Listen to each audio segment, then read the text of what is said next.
평안하셨습니까? 행복한 말씀 나눔 오충용 목사입니다. 오늘 여러분과 함께 나누고 싶은 말씀은 마태복음 7장 13절 14절 말씀입니다. 좁은 문으로 들어가라. 멸망으로 인도하는 문은 크고 그 길이 넓어 그리로 들어가는 자가 많고 생명으로 인도하는 문은 좁고 길이 협착하여 찾는 이가 적음이라. 아멘. 좁은 문, 좁은 길 그러면 자연스레 떠오르는 성경 구절이 있습니다. 누구든지 나를 따라오려거든 자기를 부인하고 자기 십자가를 지고 나를 따를 것이니라. 그렇지. 자기를 부인하고 십자가를 지고 따라가야 하는 길이니 절대로 다수가 될 수 없지. 제자는 늘 소수일 수밖에 없어. 이 말씀을 볼 때마다 떠올리는 제 나름대로 갖고 있는 결론입니다. 그러면서 자연스레 예수님의 산상수훈을 연결해서 묵상했습니다. 생명으로 인도하는 문은 좁고 길이 협착하여 찾는 자가 적다. 이 말씀을 들여다보는데 이 말씀대로 살아야 하는데 좁은 문, 좁은 길로 걸을 때 생명을 얻을 수 있다는 이 말씀이 불현듯 큰 부담으로 다가왔습니다. 생명은 좋지, 그렇고 말고. 그런데 도대체 언제까지 이 고생을 해야 한단 말인가 이런 생각이 들었어요.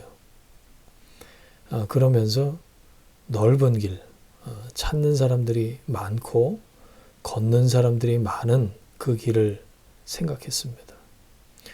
예수님의 제자들도 비슷한 생각을 하지 않았을까요? 나중에는 좋을 거니까 지금 고생 좀 하자. 예수님의 말씀을 그 정도로 이해하고 받아들이지 않았을까요?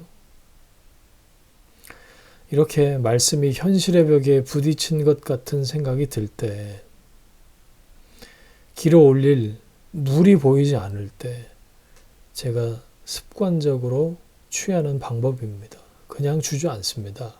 그 말씀 앞에 주저앉아 버립니다. 가르쳐 달라고, 빛을 비춰주시라고, 깨우쳐 달라고 말씀 앞에 하염없이 머물러 있습니다. 주님, 좁은 문, 좁은 길을 가는 제자는 도대체 현실을 어떻게 살아야 합니까? 느헤미야가 생각났습니다. 그는 대적들의 방해와 공격에도 예루살렘 성벽을 건축했죠.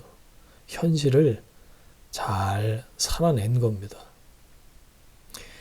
느헤미야는 성벽 건축을 준비하기 위해서 기도하고 준비하는 가운데 기도하고 준비를 마치고 기도했습니다. 일하기 전에 기도하고 일하면서 기도하고 일 마치고 기도했습니다. 왜 기도합니까? 일하기 위해서죠. 왜 일합니까? 기도했기 때문이죠. 일 안 하고 기도만 하는 사람 많습니다. 기도 안 하고 일하는 사람은 더 많습니다. 그리스도인은, 제자는 기도하고 일하는 사람입니다. 우리는 기도와 동떨어져 있지 않고 일과 분리되어 있지도 않습니다. 기도하는 까닭은 현실이 있기 때문이고 현실을 감당할 힘이 부족하기 때문이고 하나님 손에 그 현실이 붙들려 있는 것을 믿기 때문에 기도하는 거죠. 기도했다면 이제 그 현실에 맞닥뜨려야죠. 기도하면서 그 현실에 뛰어들어야죠. 그래서 현실을 바꾸는 삶과 기도가 있어야죠. 그게 우리의 사명입니다. 우리는 적응하기 위해서, 타협하기 위해서 사는 사람들이 아니잖아요. 느헤미야는 일하는 자들에게 한 손으로는 일을 하게 했고 한 손에는 병기를 잡게 했습니다. 절반은 일하고 절반은 지켰습니다.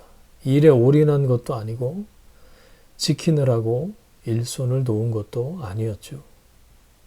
느헤미야 4장 17절 성을 건축하는 자와 짐을 나르는 자는 다 각각 한 손으로 일을 하며 한 손에는 병기를 잡았다고 했습니다. 깨어있는 상태를 말해주는 거죠. 칼바르트가 그랬죠. 그리스도인은 한 손에는 성경을, 한 손에는 신문을 들어야 한다. 한편에는 하나님의 뜻과 계획이 있습니다.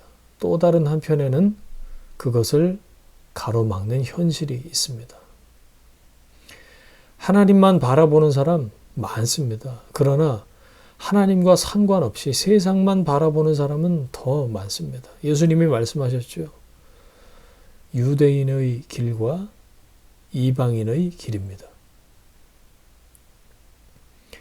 예수님은 유대인의 길과 이방인의 길, 이 두 가지 넓은 길 사이에 좁은 길을 뚫고 만들어서 그 길로 먼저 걸어가셨어요. 예수님은 종교의 길과 불신의 길 사이에 진리의 길을 여셨습니다. 이쪽도 저쪽도 아니라고 말씀하시면서 말이죠. 종교에 목숨 거는 일 쉽습니다. 현실에 매몰돼서 정신없이 중독되어서 하는 일도 쉬워요.